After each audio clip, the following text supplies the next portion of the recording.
Hello, मेरा नाम अंबर है। और मैं हूं नेहा। हम लोग एक गिफ्टेड चाइल्ड के पेरेंट्स हैं जो 7 इयर्स ओल्ड है एंड उसको ऑटिज्म है।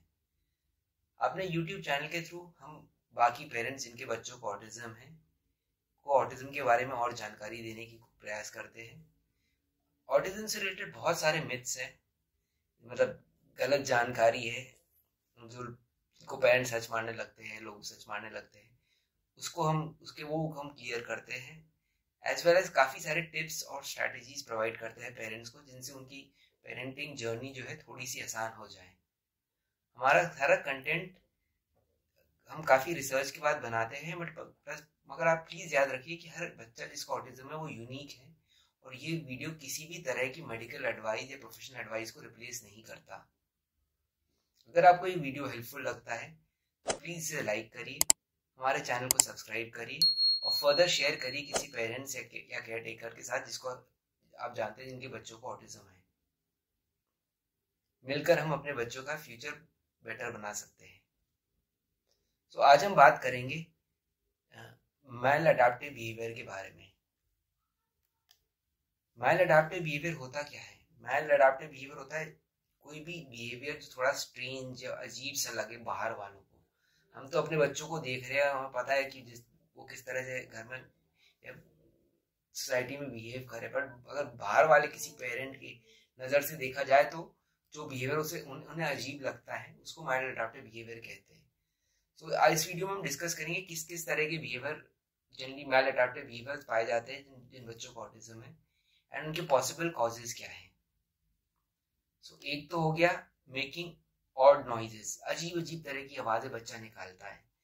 ठीक है, कभी स्क्वील करेगा, मतलब चूहा का ऐसे करके आवाज निकालेगा, या चिल्लाएगा, पतली चीख निकालेगा, या अजीब अजीब आवाज निकालेगा या वर्ड्स बोलेगा जिसका कोई भी मीनिंग नहीं होता। ये बहुत कॉमन है बिहेवियर है जो हम देखते हैं अपने बच्चों के साथ।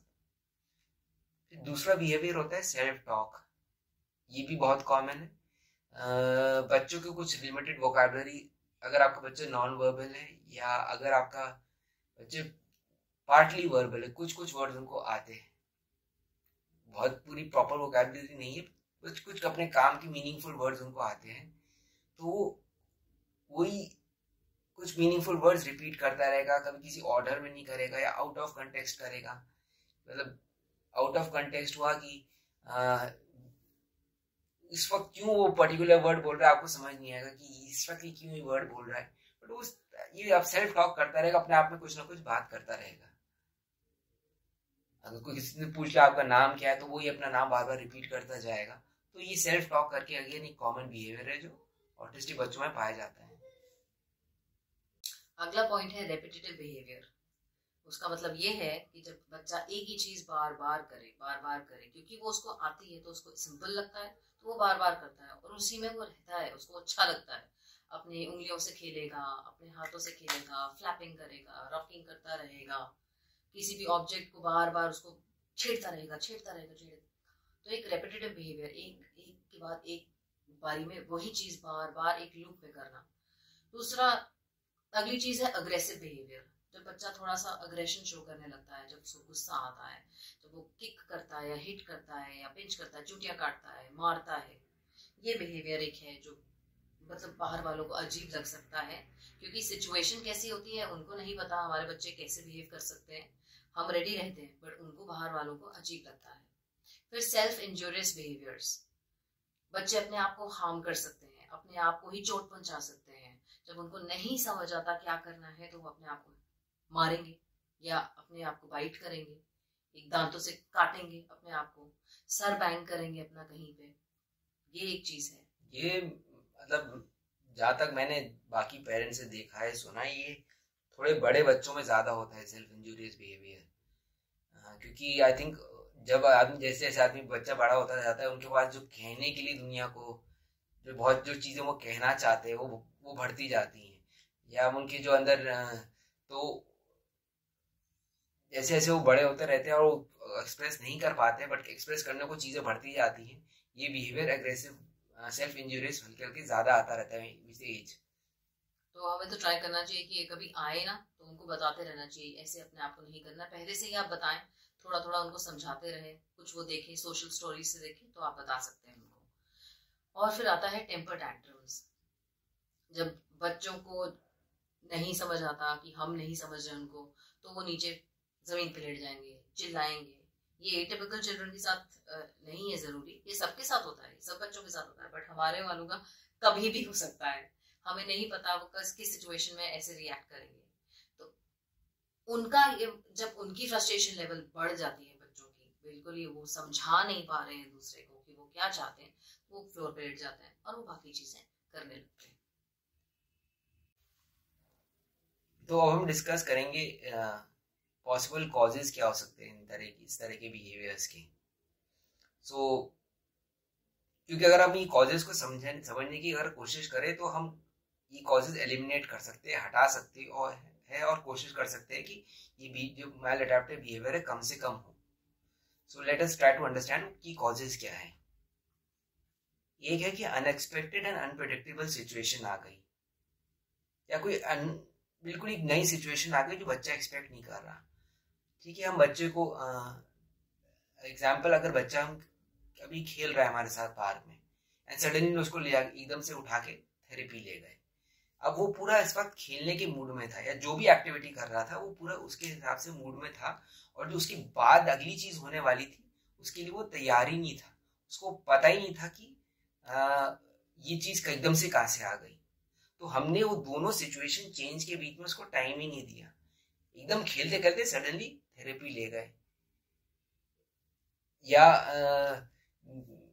खेल रहा था और एकदम से घर ले जाके बोला कि सो जाओ।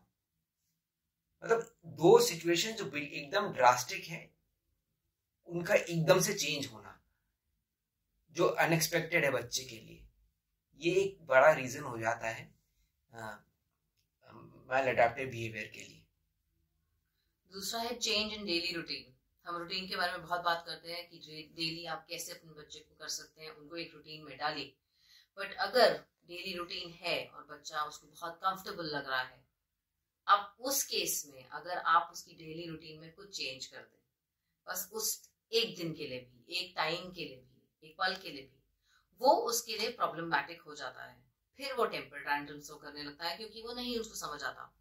फिर जैसे अगर मुझे शाम को कहीं पे जाना है, या किसी मदर को कहीं शाम पे जाना है, सुपरमार्केट जाना है या बाहर जाना है, बच्चे के डेली रूटीन में तो है नहीं क्योंकि आप रोज तो मार्केट जाते नहीं है। तो बच्चे को नहीं समझ आया, रूटीन उसकी ब्रेक हुई, वो अपनी मदर को ऐसे देखता है, उसको मतलब उसको समझ नहीं आता है कैसे करूं। तो अपनी फ्रस्ट्रेशन उसको निकालने के लिए या अपना गुस्सा निकालने के लिए या तो वो रोएगा या तो अपना हेड बैंग करने लगेगा, ताकि इसको हमारे बच्चों को इतना तो समझ आता है कि जब ऐसी चीजें करते हैं हमें भी समझ नहीं आता कि हम कैसे उसको हेल्प करें। तो वो अपने हेड बैंगिंग से और क्राइंग से अपना जो उसका है अंदर की, मतलब आप ये ऐसा क्यों कर रहे हो, वो निकाल के हमारे सामने रख देता है। फिर ओवर स्टिमुलेशन है, अगेन कॉमन कॉज है। चिल्ड्रन जिनको ऑटिज्म है उनको सेंसरी इनपुट्स थोड़े सेंसिटिव होते हैं। अब सेंसरी इनपुट डिफरेंट हो सकते हैं हर बच्चे के, उस पर हम अलग वीडियो बनाएंगे। कुछ बच्चे साउंड से ज़्यादा सेंसिटिव होंगे, कुछ लाइट से होंगे, कुछ ज़्यादा बहुत सारी इंफॉर्मेशन होगी उससे होंगे, कुछ फिजिकल सेंसरी इनपुट्स से ज़्यादा सेंसिटिव होंगे, तो उस पर हम अलग वीडियो बनाएंगे। बट अगर वो बहुत सारे सेंसरी इनपुट्स एकदम से बच्चे को मिल जाते हैं तो वो बच्चा वो सेंसरी इनपुट्स एकदम से हैंडल नहीं कर पाता और वो फिर मैल अडैप्टिव बिहेवियर की तरफ जाता है। फॉर एग्जाम्पल, अगर बच्चा खेल रहा है, उसको एकदम से बहुत सारे टॉयज एकदम से ऐसी बहुत सारी चीजें दे दी जाए, ठीक है, जो उसको समझ नहीं आए कि एकदम से मैं इसको क्या करूं। मान लो एक खिलौने से खेलता है वो, ठीक है, मान लो उसमें लाइट है, उसमें साउंड है, अब उसको एक सर्टेन लेवल के लाइट साउंड उसको समझ आते हैं कि खेलता है। अब सडनली उसको बहुत सारे टॉय दे दो या कोई ऐसा एकदम से टॉय दे दो जिसकी बहुत ही अजीब सी आवाज है या बहुत ही ऐसी साउंड है या लाइट है जो बच्चे को बिल्कुल ही अनकंफर्टेबल बना दे एकदम से, या बहुत सारे ऐसे टॉयज चल रहे हैं जिसमें अलग अलग साउंड और लाइट्स आ रही हैं, और कोई भी रीजन हो सकता है। इसमें सेंसरी, उसकी जो सेंसरी ओवरलोड हो जाए, वो एक रीजन हो सकता है आपके मैल अडैप्टिव बिहेवियर का। बच्चे उसमें ऑब्जेक्ट्स थ्रो करने लगते हैं, उसमें चिल्लाने लगते हैं, उनको समझ नहीं आता कैसे हैंडल करना है, तो वो सारे टेंट्रम्स उसमें आ जाते हैं। फिर इंफॉर्मेशनल ओवरलोड, कि बच्चे को आप बहुत सारे क्वेश्चंस एक साथ दे देते हो या एक टास्क दे देते हो एक साथ में कि ये करना है ये करना है ये करना है, और उसको नहीं समझ आता है। आपको भी पता है, हमें भी पता है, जब बच्चे का ऑटिज्म होता है तो हम बार बार उनको रिपीट करके बोलते हैं चीजें। अगर हम 3-4 चीजें इकट्ठे दे दें उनको अच्छा भी नहीं लगता, उनको समझ नहीं आता है। फॉर एग्जाम्पल बिल्कुल मल्टीपल इंस्ट्रक्शंस हम देते हैं, जैसे आप वहां से फ्रूट मत उठाओ, बास्केट से फ्रूट मत उठाओ, फ्रिज से फ्रूट मत उठाओ, अच्छा इस बास्केट को किचन में रख दो, अब चलो ठीक है अब फ्रिज में डाल दो। एक साथ 4-5 इंस्ट्रक्शंस देना बच्चे के लिए बहुत ज्यादा हो जाता है, जबकि वो उससे रिस्पॉन्स नहीं देता, वो नहीं करता है। तो एक ये ओवर एक्सपेक्टेशन भी हो जाती है पेरेंट की, वो सुन लेगा, हम सारे बोल देते हैं, देखते हैं क्या करेगा। धीरे धीरे इंक्रीज करिए, कोई आपको मना नहीं कर रहा है इंक्रीज करने से, बट धीरे धीरे उन क्वेश्चंस को इंक्रीज करिए और धीरे धीरे टास्क को इंक्रीज करिए। बट पहले बिल्कुल छोटे से शुरू करिए, 1-2 चीजों से कि आप ये करो और आप ये करो, ताकि बच्चा समझे और आराम से समझे कि उसको इतनी सारी चीजें इकट्ठी नहीं करनी है। हमें भी कोई बोलता है तो हमें भी चिढ़ मचती है कि हम ऐसे क्यों कर रहे हैं। फिर एक है बहुत ही डिमांडिंग टास्क दे दो, ऐसा काम उसको करने को दे दो जो उसके लिए बहुत ही मुश्किल है, और उस पर प्रेशर बना दो कि इसको करना ही है तुम्हें, या कोई टाइम लिमिट सेट कर दो बच्चों को। कि मान लो यहाँ तक, मान लो बच्चे आपको एकदम से, इसमें एग्जांपल देता हूँ, पार्क ले गया बच्चे को, ठीक है, एक मंकी बार है जहाँ से वो लटकता है। अब उस पे वो लटकता है, हल्के हल्के हमने शुरू करा उसके साथ, उसको मजा आता है, बट अभी वो सीख ही रहा है, उसके लिए नई चीज है। अब मैं उसको प्रेशर बना दूं कि नहीं भैया तुम्हें पूरा मंकी बार जो है लटक के एक एंड से दूसरे एंड में मैं 10 गिन रहा हूँ, उसके अंदर अंदर करना है। अब उसने पूरा कभी किया नहीं है, अब उसमें प्रेशर बनाने लगूं कि तुम्हें पूरा करना है, उसमें टाइम लिमिट सेट कर दूं, या इसको बहुत ज्यादा प्रेशर बनाने लगूं, तो अगेन ये एक चीज है जिससे मैल अडैप्टिव बिहेवियर देखा जा सकता है। तो कोई भी टास्क अगर आप उसको कर रहे हैं, हल्के हल्के उसका लेवल बढ़ाइए, एकदम से टाइम प्रेशर उसको मत दीजिए, हल्के हल्के वो टाइम का कॉन्सेप्ट इंट्रोड्यूस करिए, बट एकदम से मत करिए, क्योंकि वो मैल अडैप्टिव बिहेवियर में रिजल्ट करेगा। अगला आता है इम्पेयर्ड कम्युनिकेशन स्किल्स। जिन बच्चों को ऑटिज्म है उनके पास जो कम्युनिकेशन स्किल्स है वो पूरी तरीके से कम्युनिकेट नहीं करते बच्चे। तो इसका क्या मतलब हुआ कि इससे क्या होता है, जब हम एक्सप्रेस ही नहीं कर पाते हैं अपनी डिजायर्स और नीड्स, उनके लिए प्रॉब्लम हो जाती है। हम जैसे जनरली बात करते हैं, हम बात करेंगे, दूसरे को समझ आता है, ठीक है हमारी बात पॉइंट अक्रॉस हमने पुट कर दिया। बच्चे जिनको नहीं आ पा रहा है वो क्या करें उस सिचुएशन में, अगर हम नहीं समझ पा रहे हैं, वो उनके लिए प्रॉब्लमैटिक होता है।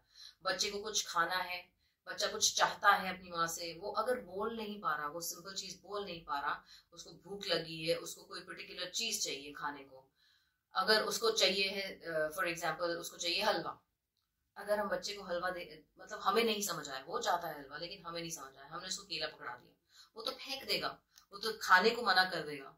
और मतलब हमें तो वो फेंकना बुरा लगेगा कि उसने खाने को फेंका है, लेकिन वो करेगा क्योंकि उसको वो नहीं चाहिए, और उसको फ्रस्ट्रेशन ये चीज की हो रही है कि वो अपनी नीड्स और डिजायर्स बता नहीं पा रहा। फिर एक हो गया inability to express physical discomfort. So कोई भी डिस्कम्फर्ट है फिजिकल, ज्यादा गर्मी लग रही है या सर्दी लग रही है, पसीना आ रहा है, अच्छा नहीं लग रहा, कहीं दर्द हो रहा है शरीर में, या उसे क्या कहते हैं, थक गया है और सोना चाह रहा है, बट हम उसे किसी और काम में लगा रहे हैं, तो फिजिकल डिस्कम्फर्ट है। या कहीं मान लो पीठ में खुजली आ रही है, हाथ नहीं पहुंच पा रहा, या कोई भी किसी भी प्रकार का फिजिकल डिस्कम्फर्ट है जो वो समझा नहीं पा रहा या खुद अपने लेवल पे सॉल्व नहीं कर पा रहा, तो वो अगेन एक रीजन होता है मैल अडैप्टिव बिहेवियर का। इस पे फिजिकल कंफर्ट पे हमने एक इंग्लिश में भी वीडियो बनाया था कि कैसे बच्चों को सिखाएंगे अपना पेन एक्सप्रेस करना, अभी इंग्लिश में बनाया, हम आगे हिंदी में भी बनाएंगे इस पे। फिर आता है impaired ability to understand social situations.